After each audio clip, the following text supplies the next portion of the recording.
यह कहानी एक ऐसे युवक की है जिसे एक प्राचीन पेड़ मिलता है जो उसे समय में यात्रा करने की शक्ति देता है, लेकिन उसकी पिछली जिंदगी की हर बात उसे याद रहती है। इसलिए वह उस पेड़ को जला देने का फैसला करता है। पिछली बार जब वह अतीत में गया था, उसने एक राजकुमारी की जान बचाई थी और आधुनिक युग की चीजों से उसकी मदद की थी ताकि वह दा राज्य की रानी बन सके। लेकिन जब उसे लगा कि सब कुछ ठीक हो गया है, उसी राजकुमारी ने उसे झड़ देकर मरवा दिया। तब युवक को एहसास हुआ कि वह तो बस एक मोहरा था, लेकिन चमत्कारिक रूप से मरने के बजाय वह तुरंत दोबारा जीवित रीबॉर्न हो जाता है। इस बार वह ठान लेता है कि अब किसी के धोखे में नहीं आएगा।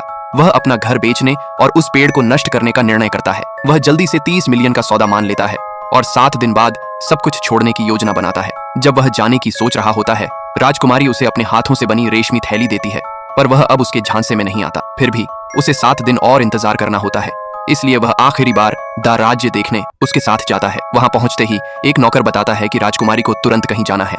युवक चुपके से उसके पीछे जाता है और देखता है कि राजकुमारी अपने प्रेमी सेनापति के साथ 7 दिन बाद शादी की योजना बना रही है। तब उसे पता चलता है कि वह रेशमी थैली बस एक कटा हुआ कपड़े का टुकड़ा थी। उसका दिल टूट जाता है।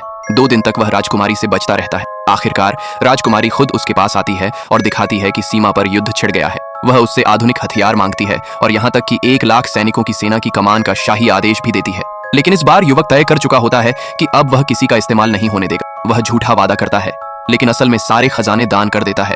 एक शाम जब राजकुमारी उसे प्यार से बाजार ले जाती है, एक हत्यारा युवक पर हमला करता है। राजकुमारी अपनी जान पर खेलकर उसे बचाती है। युवक हैरान रह जाता है और तुरंत उसकी जान बचाने के लिए आधुनिक मेडिकल किट लाने भागता है।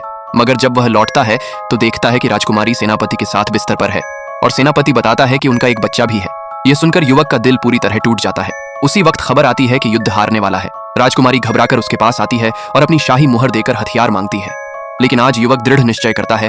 वह पेड़ पर पेट्रोल डालकर आग लगा देता है। जलते हुए पेड़ में उसे फिर से वही दृश्य दिखता है, राजकुमारी और सेनापति की शादी का। वह सच्चाई में लौट आता है और पेड़ को पूरी तरह जला देता है।